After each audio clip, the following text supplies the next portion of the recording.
Hey everyone, it's Derek Bros here with Activist Post. Wanted to go over a recent article I did on Ross Ulbricht in the Silk Road trial. Ross Ulbricht prepares for appeal of Silk Road verdict. Many of you know that last January 2015, I was in New York City for the Silk Road trial, and I covered this for Ben Swan. I wrote for several different websites, Mint Press News as well. And I appeared on RT a couple of times talking with Ben Swan, talking with Abby Martin about the case. And there's a video right there if you need to know more, if you have no background.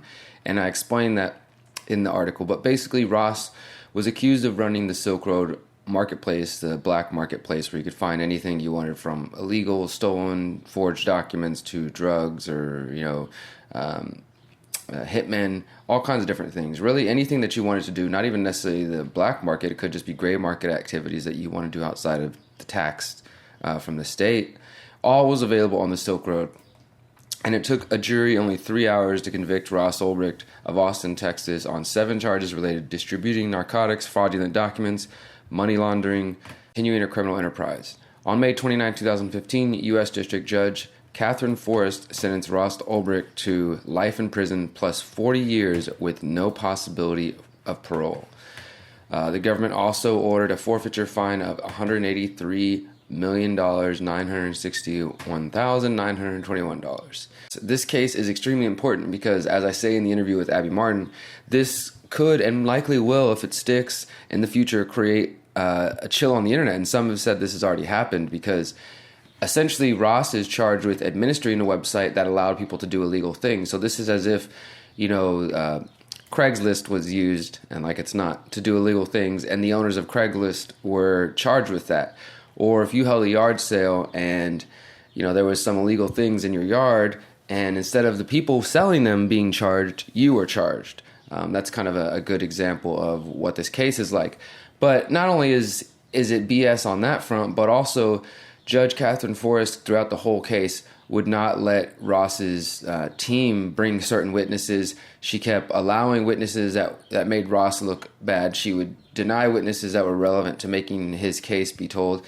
And overall, everything she said, especially at the end, seemed like it was just more an attack on his political philosophy and his ideas and his goals. And she, said that she thought it was troubling that he saw the law as oppressive and that she had to put him away for life so that anybody who would dare take up his flag would be turned away and wouldn't dare look into these ideas.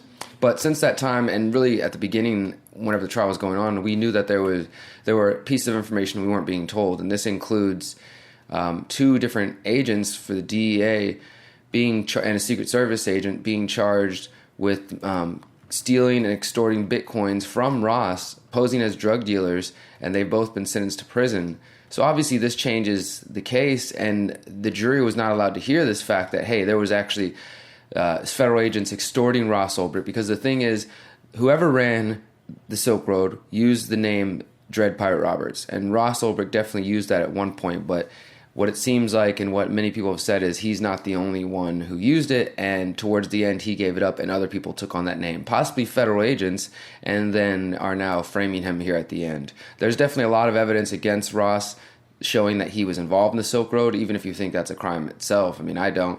But there's also evidence that there were other people involved in this, and it's important for us to take a look at this and to really understand what this case is about. Last thing I want to leave you guys with is a quote from Lynn Ulbricht, Ross's mom.